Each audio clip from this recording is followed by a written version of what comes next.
السلام علیکم ورحمۃ اللہ وبرکاتہ۔ امید ہے آپ تمام حضرات خیر و عافیت سے ہوں گے۔ اللہ تعالیٰ آپ کو شاد و باد رکھے۔ ناظرین کرام، جو ملک کے فی الحال حالات چل رہے ہیں، ان حالات کو دیکھتے ہوئے صدر محترم حضرت مولانا سید ارشد مدنی کا بہت اہم بیان آیا ہے، جو بیان تمام مسلمانوں کو ضرور سماعت کرنا چاہیے۔ جمعیت علماء ہند کی مجلس عاملہ کے اہم اجلاس سے اپنے صدارتی خطاب میں مولانا ارشد مدنی نے کہا کہ نفرت کی سیاست کی جگہ اب دھمکی آمیز سیاست نے لے لی ہے۔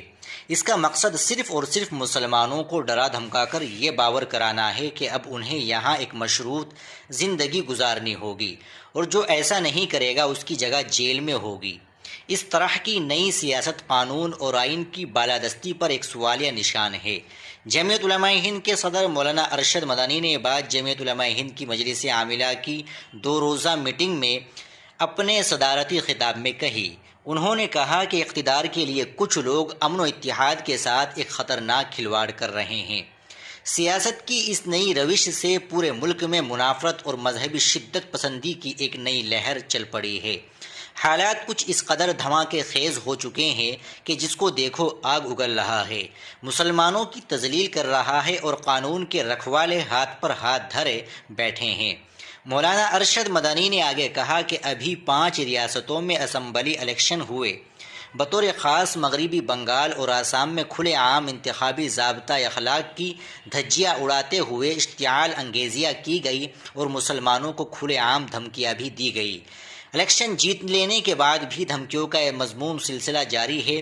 انہوں نے کہا کہ ایک نو منتخب وزیر اعلیٰ کا یہ کہنا کہ مسلمانوں نے ہمیں ووٹ نہیں دیا، اس لیے ہم ان کا کام نہیں کریں گے، آئین اور جمہوریت دونوں کا مذاق اڑانے جیسا ہے، کیونکہ آئین ہر شہری کو برابر کا حق دیتا ہے اور جمہوریت نے ہر شہری کو اپنی پسند کا لیڈر منتخب کرنے کا اختیار دیا ہے، اسی لیے الیکشن بھی ہوتے ہیں۔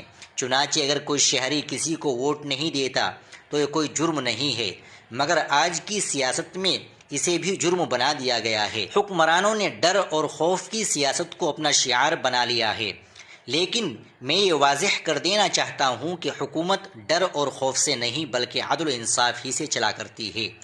مغربی بنگال کے نو منتخب وزیر اعلیٰ کے اس بیان میں صرف ہندوؤں کے لیے کام کروں گا کو نفرت اور مذہبی شدت پسندی کا جنون قرار دیتے ہوئے کہا کہ ہر وزیر اعلیٰ ایشور کو گواہ بنا کر یہ عہد کرتا ہے کہ میں آئین اور قانون کے مطابق بلا خوف یا رعایت بغیر کسی محبت یا عداوت کے تمام طبقات کے ساتھ انصاف کروں گا۔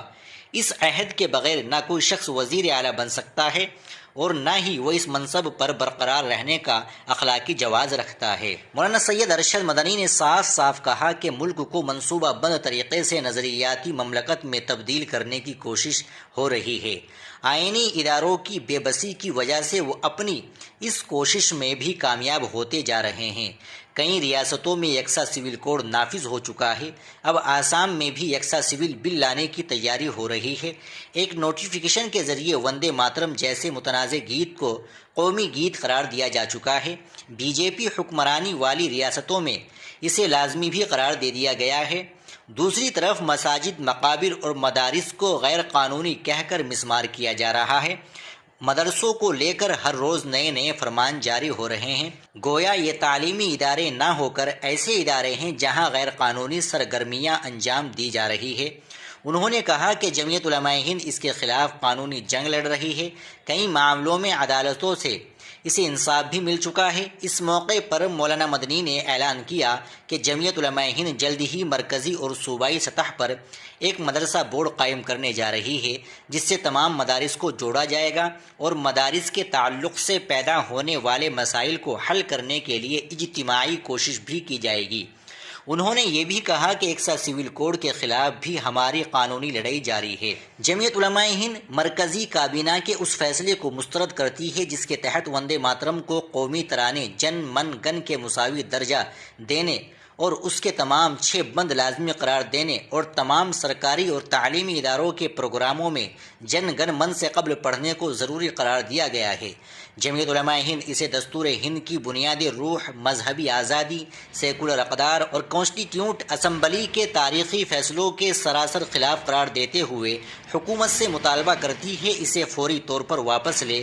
اگر اس فیصلے کو واپس نہ لیا گیا تو جمعیت علماء ہند اس کے خلاف عدالت سے رجوع کرے گی۔ انہوں نے SIR کی آڑ میں حقیقی شہریوں کو ووٹ سے محروم کر دینے کی مہم پر سخت تشویش کا اظہار کرتے ہوئے کہا کہ یہ SIR نہیں NRC ہے اور اس کے ذریعے متعدد ریاستوں میں مسلمانوں کو نشانہ بنایا جا رہا ہے۔ اس ضمن میں مغربی بنگال کا حوالہ دیتے ہوئے انہوں نے کہا کہ 27 لاکھ ووٹروں کو مشکوک قرار دے کر ووٹ کے حق سے محروم کر دینا جمہوریت پر ایک سیاہ داغ ہے۔ رپورٹوں کے مطابق ان 27 لاکھ لوگوں میں مسلمانوں کی اکثریت ہے۔ انہوں نے مزید کہا کہ افسوسناک بات تو یہ ہے کہ کچھ مفاد پرست مسلمان بھی BJP کے نظریے پر کام کر رہے ہیں۔ وہ دانستہ ایسے بیان دیتے ہیں جس سے فرقہ وارہ نصف بندی قائم ہو جائے۔ مغربی بنگال اور آسام کے حالیہ اسمبلی الیکشن کے دوران ان مفاد پرست لوگوں کے بیانات سے جو نقصان ہوا اس کا نتیجہ سب کے سامنے ہے۔ SIR کے تیسرے مرحلے کا بھی اعلان ہو چکا ہے۔ مسلمانوں کو بہت بیدار اور محتاط رہنے کی ضرورت ہے۔ تمام ضروری کاغذات پہلے سے تیار کر لینے چاہیے۔ جمعیت علماء ہند کے رضاکار حسب معمول ان تمام ریاستوں میں لوگوں کی معاونت کریں گے۔ SIR فارم جلد بازی میں نہیں بلکہ سوچ سمجھ کر بھرانا چاہیے، کیونکہ ایک معمولی غلطی کو بھی ایک فاحش غلطی سے تعبیر کر کے مسلمانوں کی شہریت پر سوال کھڑا کیا جا سکتا ہے۔ انہوں نے یہ بھی کہا کہ اس پورے عمل کا مقصد ووٹر لسٹوں کی درستگی نہیں بلکہ مسلم ووٹ کو کم کرنا ہے۔ یہ کام کئی سطح پر ہو رہا ہے۔ آسام میں انتخابی حلقوں کی نئی حد بندی کے ذریعے مسلم ووٹ کو بے اثر کر دیا گیا ہے۔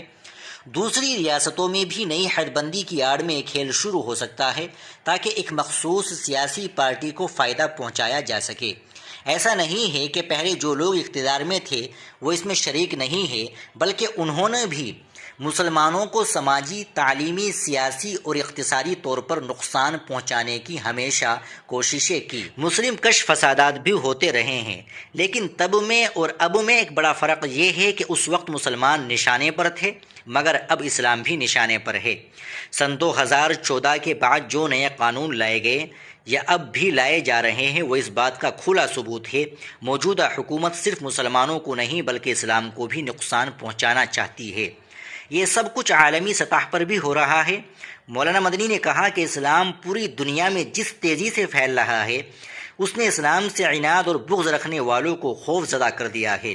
اس لیے اسلام کے خلاف ہر سطح پر پروپیگنڈا بھی ہو رہا ہے تاکہ اسلام کی شبیہ کو خراب کر دیا جائے۔ ایسا کرنے والے بھول جاتے ہیں کہ اسلام ایک آسمانی مذہب ہے۔ اس کو مٹانے والے خود مٹ گئے مگر یہ زندہ رہا اور قیامت تک زندہ رہے گا۔ مولانا ارشد مدنی نے سابق روس کا حوالہ دیا جہاں کمیونزم کو بڑھاوا دے کر اسلام کو ختم کرنے کی برسوں کی کوششیں ہوتی رہی، یہاں تک کہ مساجد اور دینی مدارس پر پابندیاں عائد کر دی گئی۔ برسوں سے کسی مسجد سے اذان کی آواز تک نہیں آئی، مگر پھر دنیا نے دیکھا کہ روس ٹکڑے ٹکڑے ہو گیا اور اس کے بعد کئی مسلم مملکتیں وجود میں آ گئی۔ تمام تر ظلم اور بربریت کے باوجود اسلام زندہ رہا، مسلمان زندہ رہے۔ انہوں نے کہا کہ ہندوستان کا مسلمان ایک محب وطن شہری ہے اور ملک کی ترقی میں برابر کا شریک بھی ہے۔ اس کی حب الوطنی پر ہمیشہ سوالیہ نشان لگایا گیا، مگر ہر نازک موقع پر اس نے اپنے کردار و عمل سے ثابت کیا کہ وہ ایک محب وطن شہری ہے۔ مولانا مدنی نے کہا کہ اگر بعض عقل کے ماروں کو یہ خوش فہمی ہے کہ وہ دھمکیوں اور اقتدار کے سہارے مسلمانوں کو خوف زدہ کرنے میں کامیاب رہیں گے اور مسلمان ان کی شرطوں پر جینا شروع کر دیں گے، تو ہم انہیں بتا دینا چاہتے ہیں کہ مسلمان نہ تو کبھی جھکا ہے اور نہ کبھی جھکے گا۔ وہ محبت سے تو جھک سکتا ہے لیکن طاقت کے زور سے اسے کبھی جھکایا نہیں جا سکتا۔ کسی حکومت نے نہیں بلکہ ملک کے آئین نے اسے اختیارات دیے ہیں، اور جب تک یہ آئین باقی ہے مسلمان اس ملک کا محب وطن شہری بن کر ہی زندہ رہے گا۔ وہ دوسرے درجے کا شہری بننا ہرگز گوارا نہیں کر سکتا۔ مولانا مدنی نے آخر میں کہا کہ تاریخ اس بات کی گواہ ہے کہ بڑے بڑے ظالم آئے اور مٹ گئے، ظلم کی عمر زیادہ نہیں ہوتی۔ جب ظلم اپنی انتہا کو پہنچ جاتا ہے تو سمجھ لینا چاہیے کہ صبح روشن قریب ہے۔ ایک دن ایسا ضرور آئے گا جب ظلم کرنے والوں کے گلے میں زنجیر ہوگی اور یہ ملک پھر سے انصاف و محبت، بھائی چارے کا گہوارہ بنے گا۔ اجلاس میں صدر جمعیت کے علاوہ نائب صدر مولانا سید اسجد مدنی، ناظم عمومی مفتی سید معصوم ثاقب، مفتی غیاث الدین رحمانی حیدرآباد، اور دیگر حضرات موجود تھے۔ ناظرین کرام، آپ مولانا کے اس بیان کے تعلق سے کیا کہیں گے کمنٹ باکس میں ضرور بتائیے گا۔ ویڈیو کو لائک اور شیئر بھی ضرور کر دیجیے گا۔ آپ ہمارے چینل پر نئے ہو تو چینل کو ضرور سبسکرائب کر لیجیے گا۔ ملتے ہیں انشاءاللہ اگلی ویڈیو کے ساتھ۔ السلام علیکم ورحمۃ اللہ وبرکاتہ۔